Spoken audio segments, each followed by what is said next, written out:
MBBS in North America. 32 లక్షలకే MBBS. ప్రపంచవ్యాప్తంగా గుర్తింపున్న degree.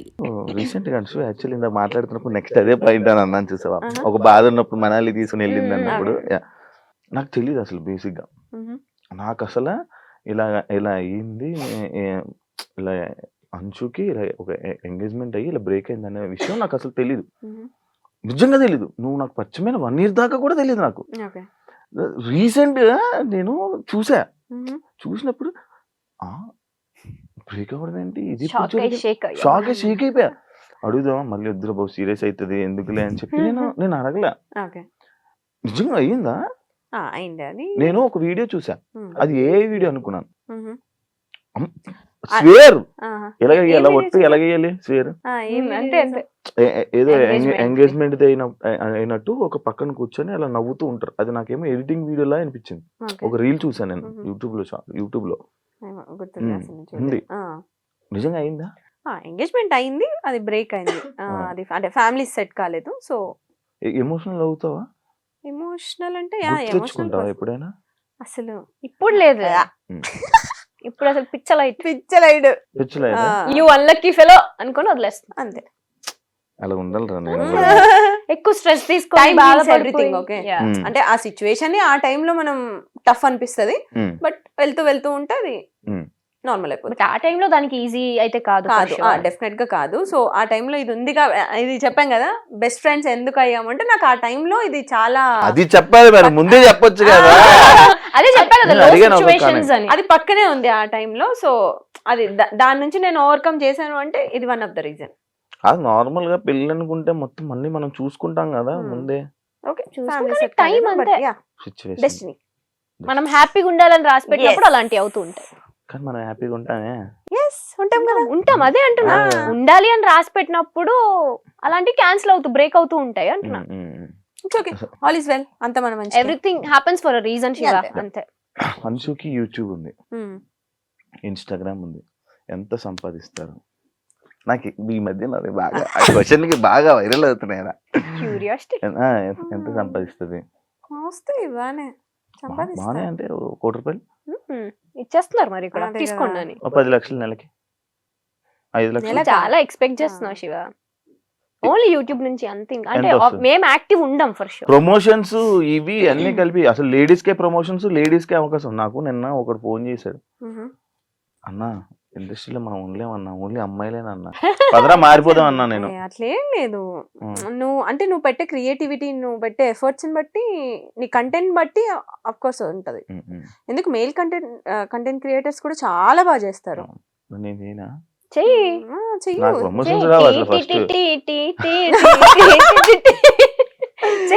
చేస్తూ ఉంటే వస్తాయి. నీలో అంత టాలెంట్ ఉంది, తొక్కేసుకుంటున్నావు నిన్ను నువ్వే. హోస్టింగ్ దగ్గర ఆగొద్దు, వెళ్ళాలి, మల్టీ టాస్కింగ్ చెయ్యాలి. దొరుకుతుంది టైం, దొరుకుతుంది, జీవితం అంతా తిరగబడిపోతుంది. తీసుకోవాలి నువ్వే, ఇంకా ఆప్షన్ లేదు. ఎంత వస్తాయి? ఓకే, అంటే పర్టికులర్ గా ఇంత అమౌంట్ అని ఏం ఉండదు. నెలకి నాకు సీరియల్స్ నుంచి అక్కడి నుంచి నాకేమొద్దు, యూట్యూబ్ నుంచి ఇన్స్టాగ్రామ్. ఇప్పుడైతే లేదు, ఒకప్పుడు వచ్చేది 4 lakhs వరకు. ఇప్పుడు ప్రెసెంట్ అసలు లేదు, యూట్యూబ్ అస్సలు లేదు. ఎందుకు ఆఫీసర్ యూట్యూబ్ ఇద్దరు? ఇంట్రెస్ట్ లేదు. ఎంతసేపు మా పర్సనల్ లైఫ్ ఏం చూపిస్తాం చెప్పు? అలా ఏంటి మరి, అంటే ఎంతసేపు మా పర్సనల్ లైఫ్ చూపించాలి? జనాలకు కూడా బోర్ కొడుతుంది చూసి అవే వీడియో. మా పర్సనల్ లైఫ్ మొత్తం ఉంటది మా యూట్యూబ్ ఛానల్లో. ఇంకా కొత్తగా చూపించడానికి ఏముంటది? అంటే మేము డే టు డే ఏం చేస్తున్నాం, ఎక్కడ ఉన్నాం, ఇవన్నీ.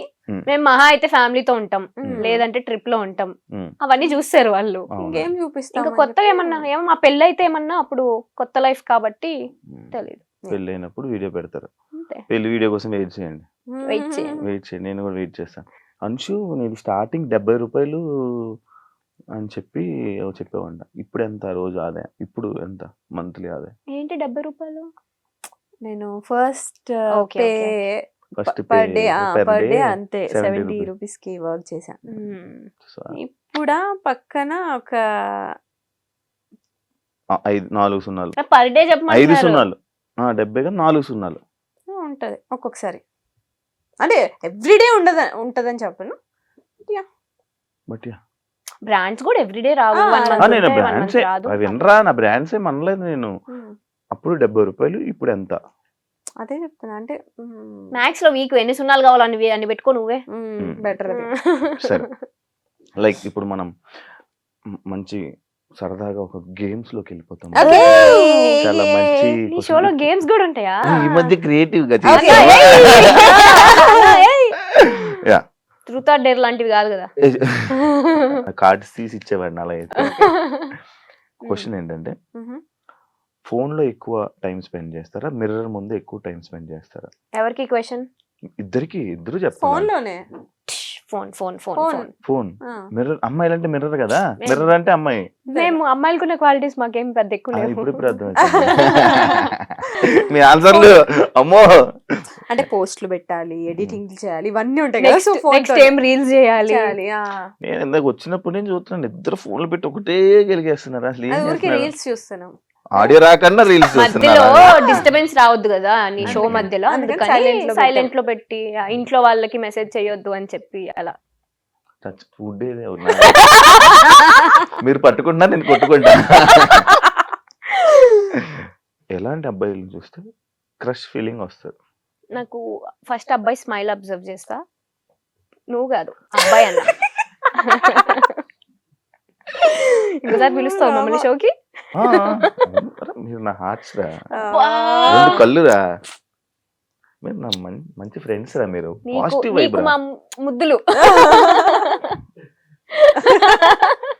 క్యూటీ. నేను శివాని నేను పర్సనల్లీ కలవక ముందు అమ్మో కాంట్రవర్సీ మనకెందుకులే ఈయనతో అని నిజంగా 1-2 సార్లు మనం కామన్ ఫ్రెండ్స్ లో కలిసినప్పుడు నేను చాలా డిస్టెన్స్ మెయింటైన్ చేశాను. నీకు అమ్మో ఈయనతో నాకెందుకులే కాంట్రవర్సీ అని. తర్వాత నీతో మాట్లాడిన తర్వాత నేను ఏంట్రా ఇంత డ్రాస్టిక్ చేంజ్ శివాకి, అక్కడ కనిపించే శివ ఏంటి, ఇక్కడ రియల్ లో ఉండే శివ ఏంటి అని. ఈయన పేరు కూడా స్వీటు అని ఉంటది.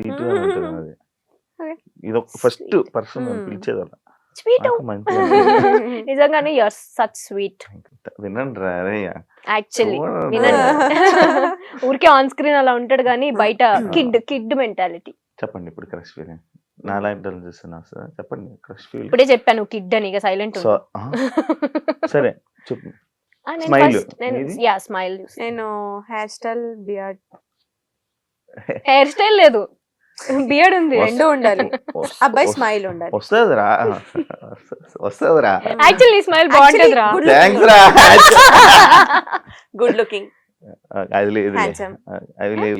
ఎందుకు రా? Beard, hair style, well grooming, అంటే minimum bare maintenance. Okay okay ఇంకా అర్థమైంది. ఏం లేవంటావు. ఓకే, లవ్ ని బిలీవ్ చేస్తారా లేకపోతే వేస్ట్ ఆఫ్ టైం అని వదిలేస్తారా? లవ్ బిలీవ్ చేస్తా. ఎందుకు, నీకు ఏ రిలేషన్ స్టాండ్ అవ్వాలి అన్నా లవ్ అనేది ఖచ్చితంగా ఉంటుంది అందులో. ఇప్పుడు మా ఫ్రెండ్షిప్ లో లవ్ ఉంటేనే ఆ ఫ్రెండ్షిప్. ఇప్పుడు నాకు నా ఫ్రెండ్షిప్ లో కూడా లవ్ ఉంది. ఉంటది డెఫినెట్లీ. యా, మన అందరిలో ఆ లవ్ ఉంది కాబట్టే నువ్వు పిలవగానే మేము షోకి వచ్చాం. మేము ఎంత రోజు చేస్తున్నావు, నువ్వు దాన్ని హార్ట్ఫుల్ గా తీసుకుంటున్నావు. గుండె ఇచ్చేసండి రా మీకు. మాకొద్దులే, ఇవ్వాల్సిన వాళ్ళకి ఇవ్వరా, మాకొద్దులే. అది ఉంటే ఎప్పుడు బాగుపడేదండి. మీ గురించి మన ఫ్రెండ్స్ బ్యాచ్ లో వాళ్ళకి కూడా తెలియంది ఒక సీక్రెట్ చెప్పండి. మా గురించి తెలియని సీక్రెటా? మేము పార్టీలు అన్నిటికీ ఇష్టం లేకుండానే వస్తాం. ఎట్లా తెలుసా, బలవంతంగా ఇప్పుడు వెళ్ళాలనే ఆప్షన్ లేదు, మళ్ళీ పిలిచారు కదా ఫీల్ అవుతారు అని చెప్పి బలవంతంగా వస్తాం తప్ప ఇష్టంతో ఎప్పుడు రాము. అంటే Anshu quite opposite, party person అసలు కాదు. నేను మిక్స్ ఉంటా. నేను మిక్స్ ఉంటా. వెళ్ళాలా వద్దా, ఇది వెళ్దామంటే వెళ్తా, ఇది నో అనిందంటే ఓకే నేను ఆ క్యాండిడేట్. బట్ వచ్చిన తర్వాత వైబ్ అవుతా. సీక్రెట్ చెప్పు ఫస్ట్. అదేం చెప్పింది దానికి ఆన్సర్ కాదు. అదే సీక్రెట్, ఇంకేంటి? నువ్వు సీక్రెట్ చెప్పు. తన సీక్రెట్ తను చెప్పింది, తెలియగా తప్పించుకోక. ఏమున్నాయిరా ఆలోచి చూడు, తను ఎంత హానెస్ట్ గా ఎంత మంచిగా చెప్పింది. సరైన సీక్రెట్ తెలుసు అది. నేనా ఫస్ట్ ఒక ఏదైనా గ్యాదరింగ్ అంటే ఒక చిన్న భయంతో వస్తాయి. ఏంటంటే అందరిని చూసి అని అవ్వాలి, ఇది ఒకటి ఉంటుంది దానికి. ఇప్పుడు అందరిని పలకరించాలి, మనం అందరికి స్మైల్ ఇవ్వాలి అనుకుంటది. సరే అని చెప్పి నోరు నొప్పి వస్తుంది అని ఉండి ఉండి. ఇప్పుడు ఏం రన్ అవుతుంది తెలుసా? ఇందాక చెప్పింది కదా పార్టీస్ కి ఇష్టం లేకపోయినా వస్తాను. ఊహించుకుంటున్నాను ఏ పార్టీ అన్షు రియాక్షన్స్ అన్ని నాకు గుర్తొస్తున్నాయి ఒక్కొక్కటి ఇలాగా అది రన్ అవుతున్నాయి ఇప్పుడు నాకు. మేము యాక్చువల్గా చిల్ అవ్వడానికి వెళ్తాం అనుకుంటారు కానీ Hmm. మాకు ఫ్రెండ్స్ ని కలవడం ఇష్టం, Hmm. మీటప్ ఇష్టం, అప్పుడప్పుడు కలవడం ఇష్టం, బట్ పార్టీ ఫ్రీగా అయితే కాదు. ఇంట్లో కూర్చొని సరదాగా మన ఇందాక నువ్వు అన్నది నేచర్ ని చూస్తూ అలా సైలెంట్ గా అలా ఎంజాయ్ చేసే టైప్. నేచర్ ఏంటో నాకు ఎప్పుడు వస్తుందో అది ఎప్పుడు తగులుతుందో ఏంటో. Yeah. ఎప్పుడైనా ఎగ్జామ్ టాపర్ కాబట్టి ఎగ్జామ్స్ లో ఎప్పుడైనా సంబంధమే లేదు క్వశ్చన్ కి. చీట్ చేశారా? అయ్యో కాపీయే కదా. కాపీ doubt ఆ? దొరికిపోయారా ఎవరికైనా? దొరికిపోయారా? దొరకలేదు, బట్ నేను ఎన్నిసార్లు తెలుసా మ్యాథ్స్ లో మా కజిన్ ఒకరు చిట్స్ పెడితే మ్యాథ్స్ పాస్ అవ్వచ్చు అని చెప్పారు. సరే అని చెప్పి చిట్స్ తీసుకొని వెళ్ళా. అది ఏ చిట్స్ దేనికి వాడాలో తెలియదు నాకు, అంత వీక్ మ్యాథ్స్ లో నేను. సేమ్ రా. సో అది అసలు సంబంధమే లేదు నాకు చదువుకి. అవునా? నీది? నేను మ్యాథ్స్ కాపీ కొడతా, అమ్మో మ్యాథ్స్ అసలు రాదు నాకు. నా ముందు స్టూడెంట్ ని నేను చెప్తుంటో నీకు అన్ని సబ్జెక్ట్స్ నేను చూపిస్తా, మ్యాథ్స్ మాత్రం నువ్వే చూపించాలి అని డీల్ సెట్ చేసుకుంటుండే అనమాట. ఏ రోజు నేను కాపీ కొట్టేటప్పుడు దొరకలేదు. ఒకసారి నా బెస్ట్ ఫ్రెండ్ శ్రావి అని ఉంటది అన్న, నా స్కూల్ ఫ్రెండ్, ఆల్మోస్ట్ 17 years నుంచి ఫ్రెండ్ అని. నేను ఎట్లుంటా అంటే కాన్ఫిడెంట్ గా ఉంటా జనరల్, అంటే నేను అన్ని సబ్జెక్ట్స్ బాగా చదువుతా కాబట్టి టీచర్స్ ఎలా అనుకుంటారంటే ఈ పిల్ల అన్ని చదివేస్తుంది, బాగా వస్తుంది, అన్ని వచ్చు దీనికి, హోంవర్క్స్ అవన్నీ ఆన్ టైం చేస్తుంది అని అనుకుంటారు. మ్యాథ్స్ లో మాత్రం బెబ్బే, అస్సలు రాదు. నేను ఒకరోజు మ్యాథ్స్ టీచర్స్ ఎట్లుంటారు కొంచెం స్ట్రిక్ట్, నాకు మ్యాథ్స్ టీచర్ ని చూస్తేనే ఇట్లా అయిపోతూ ఉంటది షివరింగ్ నాకు. నిజం అసలు ఒక్కొక్క సబ్జెక్టులకి కాలేజ్ కూడా వెళ్ళిపోయాను. అదే ఆ పీరియడ్ అయిపోయిన తర్వాత మళ్ళీ వచ్చి జాయిన్ అమ్మో మ్యాథ్స్ మాత్రం సేమ్ సేమ్. సో అలా ఎస్టీస్ పెడతారు కదా మనకి, ముందు ఇచ్చిన హోంవర్క్ నెక్స్ట్ డే చూడుకుని రాయాలి క్లాస్ రూమ్ లో. మనం మేడం నన్ను చూస్తుంది, అమ్మో నాకేస్తారు నాకు రాదు అనుకుంటుంటే కట్ చేస్తే నా పక్కన ఉన్న శ్రావికి ఇచ్చింది.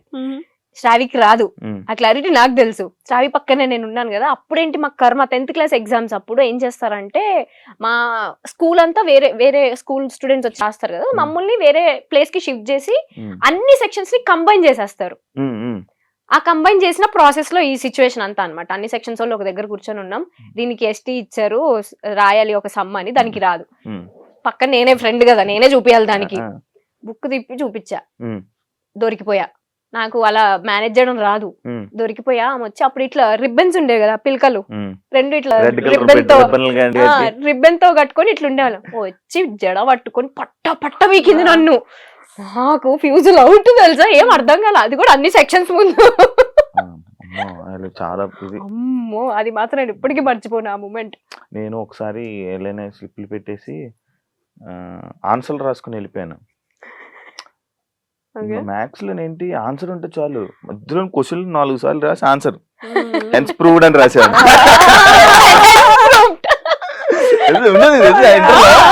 అంతా ఒకటి రాసేవాడిని, ఫార్ములాని గుర్తెచ్చుకోండి, దీనికి ఏ ఫార్ములా వాడాలి, ఏదో అది కూడా మనం బిగ్ బాస్ లో దొరికిపోయింది. అంత రాసి ఏదో క్వశ్చన్ తీసుకుని వచ్చి రాసేసి హెన్స్ ప్రూఫ్ 2 లైన్లు రాసి దానికి బాగా హైలైట్ చేసి కానీ పాస్ అయ్యాను రా.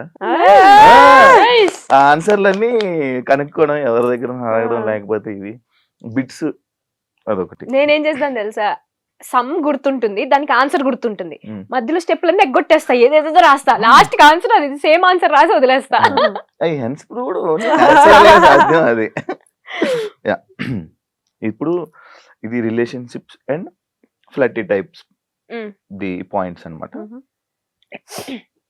ఇప్పుడు ఆల్రెడీ చెప్పేశారు కాబట్టి దానికి ఇందాక క్వశ్చన్ ఇది అదే. ఒకవేళ మన ఎక్స్లు సడన్ గా కలవాల్సి వస్తే, కలిస్తే ఏం మాట్లాడతారు? నేనేం మాట్లాడను, జస్ట్ ఇందాక చెప్పిన అంతే. నువ్వు గో టు హెల్. హెల్లే ఇప్పుడు ఇది ఉంది కాబట్టి కొంచెం డీసెంట్ గా